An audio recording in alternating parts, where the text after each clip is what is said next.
Param, thank you for joining me. My pleasure, Ben. Thanks for having me. No, my pleasure. The pleasure is all mine. We've connected more recently again after first speaking several years back now. And yeah, it's been really great to see some of the content you've put out on LinkedIn recently about the wins you've been having in your business, and really, I guess the growth that you've had in terms of when we first spoke, you're a developer, and now you're leading a major Salesforce org. So really keen to unpack that and find out a bit more about that journey. But let's start back at the beginning. Can you tell me a bit about your early career and really how you found your way into Salesforce? Yeah, absolutely. So I started my career about 25 years back, working with a major telco at that time. So I was a junior developer, software developer. I used to work a lot with open source programming languages like PHP, Perl, Python those days, and did some great, exciting projects on automation, integration, and later on some web development as well. So my career kind of progressed that way from junior dev to senior dev. And then I thought, as a natural progression, maybe I'll start looking at solution designing, and architecture as the next step. So I went for it. I actually applied for a role outside my company, went for an interview, but got rejected straight away.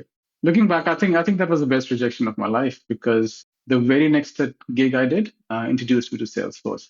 I still remember my company was at that time planning to migrate their custom-built PHP CRM to Salesforce, and I was lucky to get an opportunity to be part of the bigger project. And it didn't take long for me to see the potential of the platform. I really got hooked into it, and that's really when my journey with Salesforce started. So just for the benefit of people listening or watching, how long ago was that? It was 2012, so about 13 years back here. Yeah, so you've been working with Salesforce since and extensively. So if you think back to those engagements compared to the kind of stuff you're doing these days, what were the early Salesforce projects like that you worked on? Yeah, sure. So when I started with Salesforce, I was doing mostly development, coming from the dev background and having understanding of the object-oriented programming language with the model view controller kind of framework. The transitioning to Apex, Visual Force, and LWC components, that felt natural to me. So I did that for a couple of years, the actual hardcore development. But soon I realized I don't really want to do dev by itself. I wanted to understand how the actual platform worked, from the data architecture, platform architecture, integration architecture perspective. So I started learning, started studying Trailheads, and did lots of certifications as well. And then deliberately started looking for opportunities working with large greenfields projects. I was fortunate to get really good projects working alongside with Salesforce managed services and also tier one Salesforce partners, and did some fantastic projects. And that's where kind of I started moving more towards solution designing, solution architecture of Salesforce. Looking back, I think I still remember one project which was a standout for me, and that's where a lot of things changed. It was about 10 years back. We built a loyalty management system for a major retail company in Australia at that time. And that's when I realized Salesforce's true potential. Like, it's not just a CRM, it's a whole ecosystem behind it, And I also learned how to actually make Salesforce work at scale. So that was really a stepping stone for me to understand how Salesforce can be used effectively in large organizations. Yeah, nice. And one thing I often find, I think sometimes it's difficult to attract people from a development background, especially in the Salesforce space, into people management roles. Like the actual, like true leadership of people roles don't always appeal to developers. I think that might change now, but if we look back historically, especially when you kind of made that transition from developer into tech lead, the certified technical architect certification was the big thing, right? Everyone was like clambering to go down that route. And people didn't necessarily want to manage people because that would take away from their architecture, responsibilities or breadth of learning. Yeah. Has people management always appealed to you? And if so, why? What was it about like leading teams that then took you into more of a management role? Yeah, very good question. I don't think I was always interested in people management, honestly, but I was definitely interested in people. For me, who I was working with was always more important than what I was working on. So team really mattered to me. And I always believe that, if you have the right people around you with the right mindset, you can achieve any challenges. So in that sense, transitioning to leadership felt organic to me, but it was never about chasing a title. I always thought, create a new team, an environment where everyone can work, effectively and enjoy what they're doing and go back happy. And that's how sort of that leadership things grew. I mean, saying that again, leadership is not something which you wake up one day and get it, yeah? And I deliberately had to work on it. I was fortunate to have so many brilliant managers, true leaders that I worked with who not just manage team, but to elevate them. So I learned quite a lot from them. I observed them and grew them. And I still believe the leadership is just a craft. You have to learn over time. So it's still a continuous journey for me. Never really thought about it, but I think I'm enjoying it at the moment, and probably will continue as long as I can. And have you made a conscious effort over the years to stay close to the technology? Because sometimes you can find yourself in a leadership role and then you become a leader of people, but not technologies, like not with a technology specialism. Have you had to be conscious of that and stay closely aligned to Salesforce, or has that kind of just been relatively natural in the role that you've been in? I think it was a conscious decision. There were a lot of opportunities which I didn't take just because it took me away from the actual hands-on technical stuff here. I still wanted to stay as close as possible with Salesforce because I just love the platform, everything that happens behind the scenes and how it changes so rapidly, and the innovation and stuff. And I didn't want to lose that.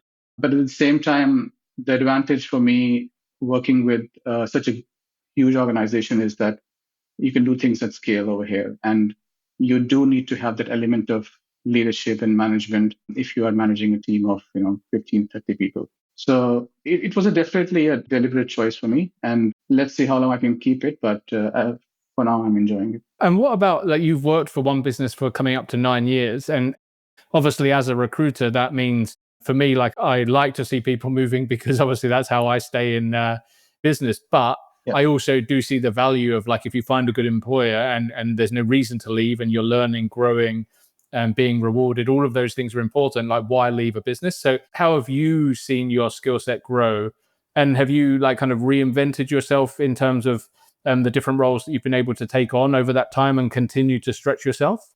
Definitely, this has been the longest tenure of my career. But honestly, I've experienced the most personal and professional growth here. Before joining this company, that was about 9 years back, I had a solid grasp of Salesforce development architecture.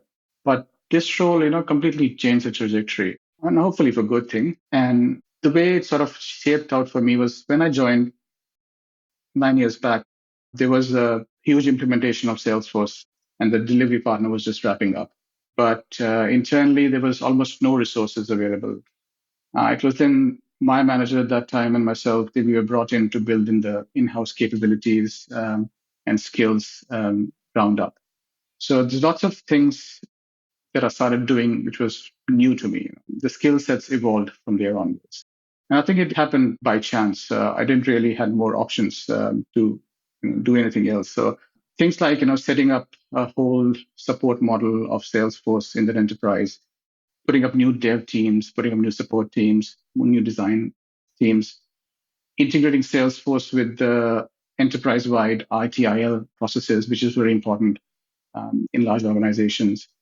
And moving on, we work a lot in platform health, in monitoring, and establishing the center of excellence in governance framework, which I think is very important for us, and has given us tremendous success in the last few years.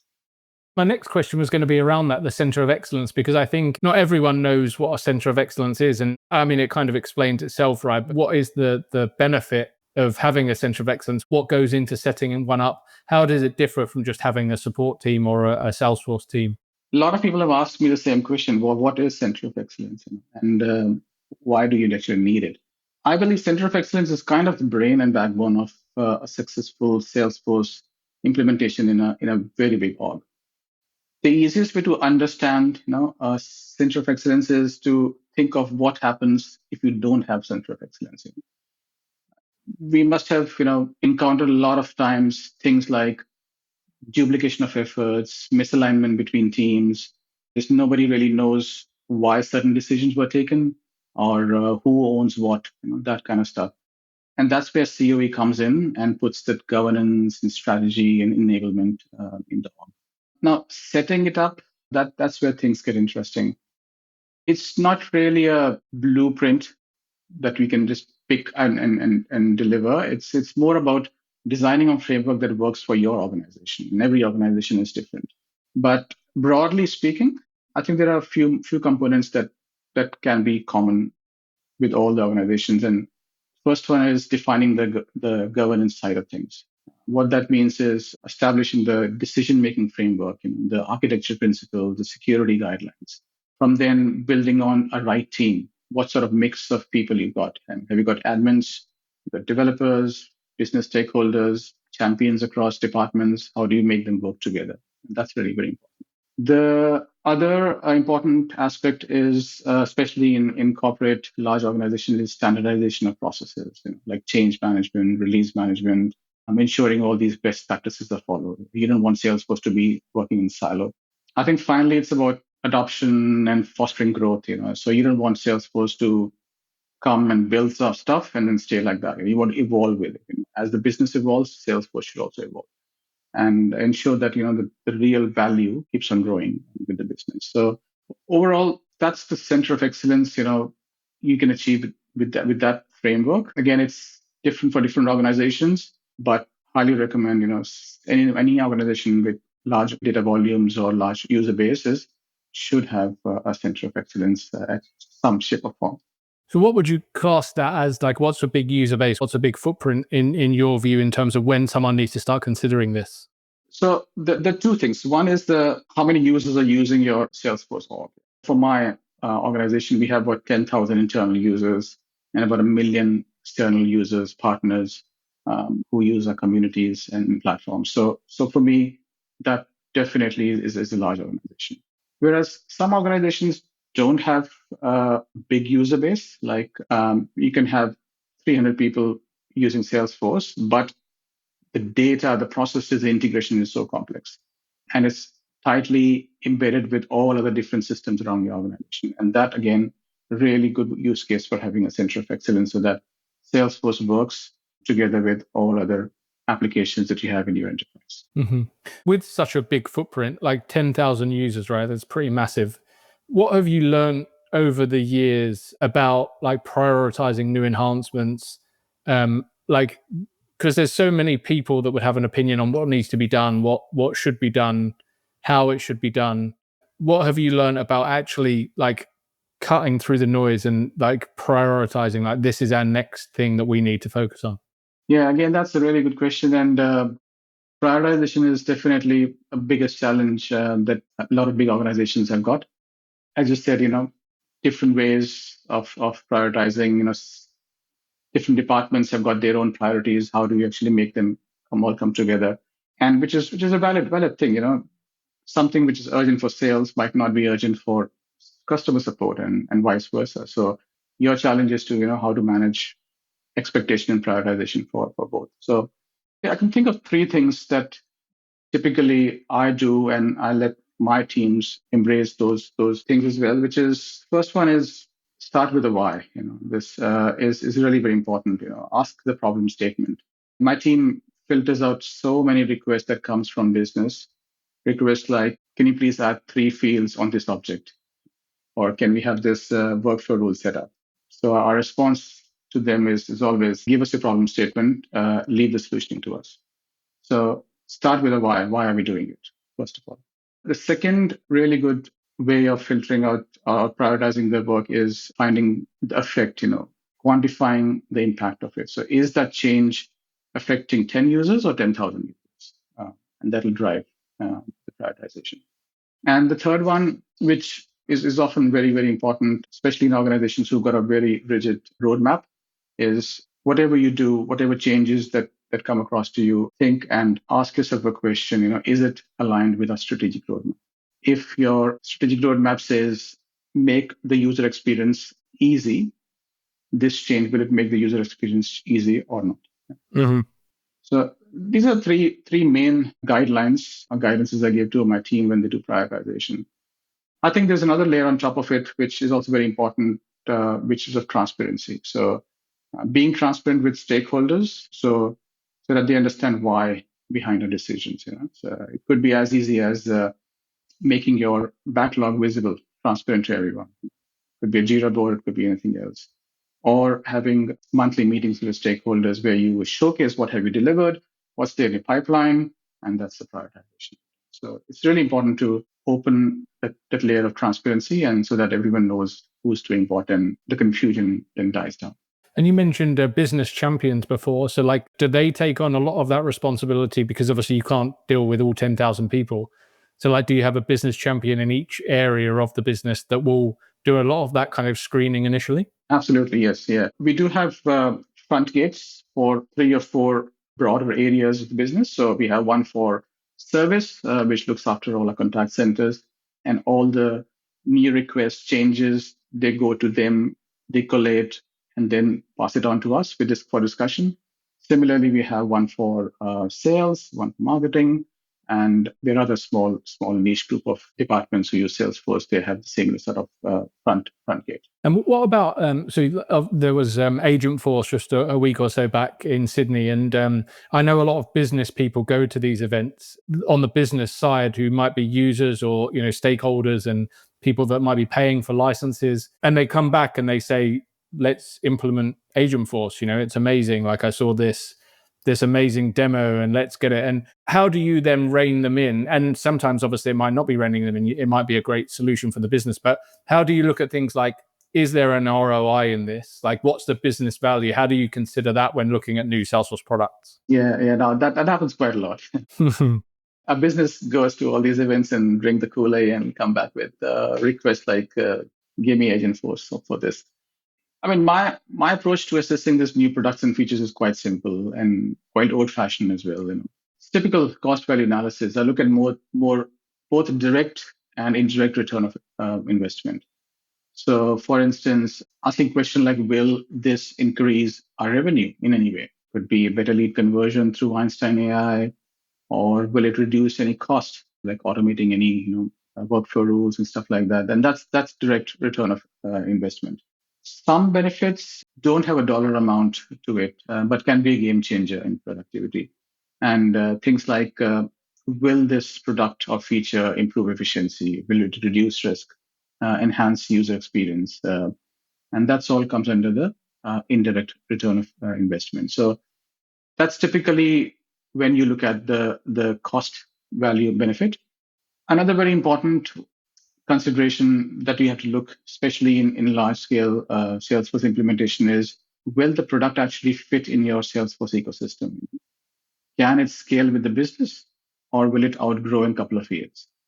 Some products look really good in isolation, but when you implement them in your ecosystem, it becomes a complexity nightmare. So that level of analysis is really important. And that's something which business user cannot do. It has to be done through someone who's actually technical owner of the products. So all these things are really very important. I do sometimes also discuss these things with my peers in other organizations in the similar sort of roles, and platform like LinkedIn really help in collaborating that discussion. That's an interesting point you make about sharing ideas. Like, is there a platform for, because there aren't many orgs similar size to yours, right? Like you'll have a lot of orgs that are a lot smaller, but actually finding platforms that are similar and you're facing similar challenges. Like, do you find that there is a platform for collaboration? It comes down to your network. I just use LinkedIn, and all my people who worked with previously in different orgs. We all kind of have a common group, and kind of come together and share our thoughts. So LinkedIn as a platform is good, but you'll have to find the right set of people, and that I think comes from experience and the kind of network you have around you. Mm-hmm. What about resourcing? Like, obviously, that's my area of focus in terms of finding the right people for teams. But how have you managed that with a big footprint in terms of like blending the use of permanent employees, people that you're going to have around for a long time, mixed with contractors and maybe even partners? Yeah. Yeah, it's really working well for us. I mean, we do have combination of permanents and contractors, and we do have Salesforce partners coming in for special things. But I think it's important to have a mix, especially in corporate organizations. Permanent employees, I look them as someone with long-term stability and ownership. These are the people who actually own your platform technically and who ensure continuity and retain that knowledge. Contractors, on the other hand, they're really good for short-term capacity boosts. So we really hire them for things like handling big projects, clearing backlogs, or bringing in a niche skill set that we don't have in the permanent space. So combination of both works really well.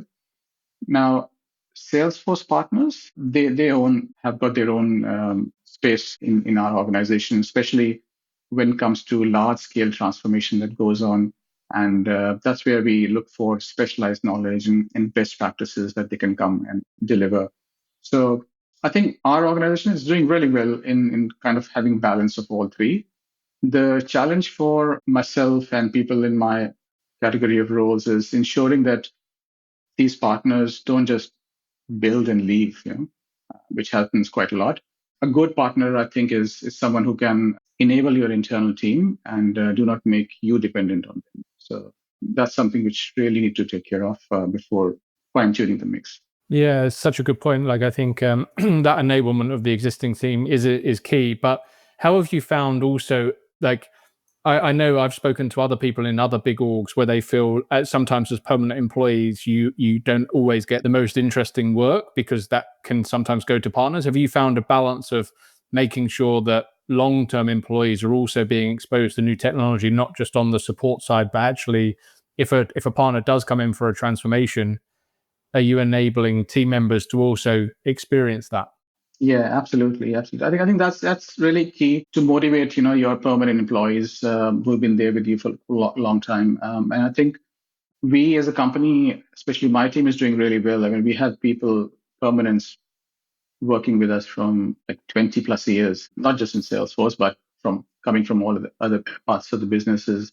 Plus, I can remember the most recent employee, permanent one, came in 5 years back, and nobody left. So it's very important, I think, to keep them motivated, upskill them. That's where I focus quite a lot about getting new certifications, learning new technology. And I really ensure that whatever projects we're doing, so if an implementation partner comes in, there will be one or two people from my team, permanents, who will be part of the whole squad. In that way, it makes it quite easy to transition the knowledge as well once the project is gone. Plus, it gives them that boost of confidence and opportunity to learn this new technology, while they're implementing it. So it's really important to have that balance. You're definitely doing something right if you've not lost any team members in 5 years. That's especially through the boom years of COVID where everyone was moving jobs. Yeah, that's Yeah, crazy. yeah, that was a hard time, but yeah, we did retain everyone in my team, and in fact, I remember a couple of people had to go overseas as well to take care of the parents. And we made arrangements so that they can work from there and don't have to take any unpaid leaves or affect their situation that way. Yeah, that's awesome. Now I know IT projects and just even running big environments can be stressful. So you're not just passionate about Salesforce; you're also passionate about meditation, which is an interesting topic for me at the moment because I've had a good go at meditation a couple of times. I'm currently trying again, but I think my current record, I've done 5 sittings of meditation, and I think I've fallen asleep 4 times so far. But how do you balance the two? Like, how do you combine the two and bring the passion for meditation into managing the stress and challenges of IT? Yeah, no, that's really interesting and question that's really close to my heart. Yeah, life can be stressful, especially working in IT. You have system issues, you have stakeholder expectations to manage, and lots of things can bog you down. Meditation for me, I would say, isn't something that I do outside the work. It's what I do. It's a way of me approaching my work. In the last 15 years, I've been practicing meditation and rhythmic breathing exercises, Reiki, the Chi energy healing. And what that really has done is help me manage the stress of the moment. When I say stress of the moment, that means, for example, when something goes wrong, and that happens quite a lot, I don't tend to react impulsively. Instead of jumping into the firefighting mode all of a sudden, I just take a moment, take a deep breath in and breath out, and I reset. And as simple as that, it allows me to think clearly, and respond with control mind, and move away from the chaos. The side effect of that is that it's creating a culture of calm and focus, in the team. So as a leader, my mindset affects the team. If I'm stressed, they feel it. But if I stay composed, it sets the tone for the whole team. In fact, from last couple of years, I've been conducting meditation sessions in the office and getting great response. It really helps, people to clear up their mind and just stay a little bit calmer in situations where that doesn't, work out well for them throughout the day. I think in the end, meditation isn't about escaping the stress. It's about handling it better for me. I'm lucky that I've got an opportunity to learn these things from a lot of different teachers across the globe, and I really, really wish, it's my deepest wish, to share this kind of skill to other people, kind of empower them to have a clear mind and a stronger self, and ultimately, makes a better environment, better community, better world. And do you think, like my example of falling asleep, like, do you think it gets easier? Like, I mean, I think maybe I'm just particularly tired with my daughter giving me tough nights. But does it like is it something that everyone can do if they commit to it and just push through that kind of early, I guess, teething phase where you can have like challenges of just straying out and not focusing on what you're supposed to be focusing on, the breathing and or falling asleep, things like that? Like if you just persist, will you get there eventually in your experience? Absolutely. I mean, first thing you realize is falling asleep is not bad. It is part of the process. Your mind, you're falling asleep because your mind is getting calm. Meditation is never about focusing on nothing. It's about making yourself balanced and calm. You will never be able to stop the thoughts coming into your brain. Mind will never stop. The trick is to acknowledge when something negative comes in, accepts it, and then diverts it. So the art is to have that moment of anxiety last shorter and shorter and shorter. And then you'll figure out eventually, these things come and won't really affect you. But you will never be able to stop your mind. It's not possible. The breathing techniques, the sound meditation, the mindfulness, they're all different ways you can achieve this. So I think what you're doing is great. You're sleeping, that means something is working somewhere. Nice. Okay, cool. I'll persist. And is it something like can you ever master it in terms of I appreciate the thoughts will still come, but but can you stay calm in any situation now based on the learnings you've had? Oh, that's an interesting question. No, I don't think I've fully mastered it, and it's really hard. It's really hard to become Zen, especially when you are working full time. You have kids, you have a lot of things going on, in the world. But to me, the ultimate goal is things affect me. I react, and I react it in a positive way. And that's the thing. That's the acceptance part of it. Things will always stuff up. There will be times when you'll feel you're stuck. That will always be there. It's all about how to handle it. And at the end of the day, life is all about it. It's a journey. How you go through it is important. It's not a goal. So to me, again, it's going to be continuous journey, continuous learning. I do get stressed at times, but I think I'm getting better day by day in handling it. Nice. And you've mentioned LinkedIn about kind of connecting with others. Is that the best place for people to reach out to you if they've got any questions? Yeah, absolutely. Yeah, by all means, LinkedIn is a good platform. If people have my number or telephone, whatever email, they feel free to send me an email. I'm always happy to chat with new people and just make connections. Yeah, brilliant. And I know you do post about the journey that you're on yourself, both in and outside of work, and you post some of the highlights. I saw one post a while back about the combined years of experience within the team at Ozpost. I think it was something like 60 years or something of Ozpost experience within your team. So yeah, I love seeing things like that, getting I guess a glimpse under the bonnet of what it's like in these companies. So I think other people will enjoy following you on LinkedIn as well. Fantastic. Yeah, I'd love to connect with as many people as possible. Awesome. Well, thank you so much for your time. It's really been a pleasure. Same here, Ben. Take care, and hope you have a fantastic rest of the day. Thank you.